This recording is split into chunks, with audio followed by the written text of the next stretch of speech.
যারা পহেলা বৈশাখকে বলতো বেদাত, এটা নাজায়েজ কাম, এটা মুসলমানদের কোনো কাজ না, যারা একদিন ফতোয়া দিত তারা দেখলাম খুব হাজারে হাজারে মাঠে নামছে।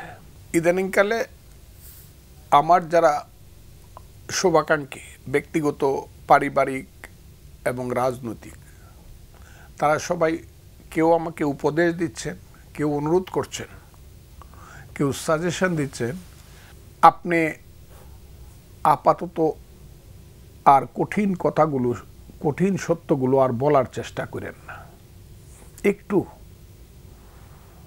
চুপ থাকেন একটু সময়ের জন্য। আমি তাদের ব্যাপারটা, তাদের উত্তর দিই না, আমি ফিল করার চেষ্টা করি। এবং সেই কারণেই আমি গত 7 দিন মাত্র একটা কথা কইছি একটা টক শোতে, সেটা হলো পহেলা বৈশাখে। যখন দেখলাম পহেলা বৈশাখের যে অনুষ্ঠানগুলো, সেটা পহেলা বৈশাখের অনুষ্ঠান ছিল না আমার মতে, অন্যের মতে যাই হোক। এটা বাঙালি জাতিসত্তা, বাঙালি সংস্কৃতির হাজার বছরের যে অনুষ্ঠান পহেলা বৈশাখ, এটার তেমন কোনো চিহ্ন আমি পাইনি। খুব যেগুলোকে আটকানো যাচ্ছিল না, যে প্রোগ্রামগুলোকে, সেইগুলো মোটামুটিভাবে কাটছাট করে, কোনোটা বিকৃত করে করা হয়েছে। আর এইটাকে পহেলা বৈশাখে এইবার দেখলাম অন্য একটা শক্তি, যারা পহেলা বৈশাখকে বলতো বেদাত, এটা নাজায়েজ কাম, এটা মুসলমানদের কোনো কাজ না, যারা একদিন ফতোয়া দিত তারা দেখলাম খুব হাজারে হাজারে মাঠে নামছে। তারাও মিছিল করছে, তারা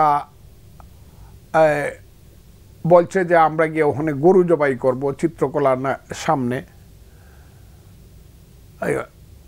শাহবাগ পর্যন্ত গেছে, যে কোনো কারণেই তারা দয়া করে গরুটা জবাই করে নাই, কিন্তু গরু জবাই করার যে অন্যান্য আনুষঙ্গিক কথাবার্তা সবই বলছে।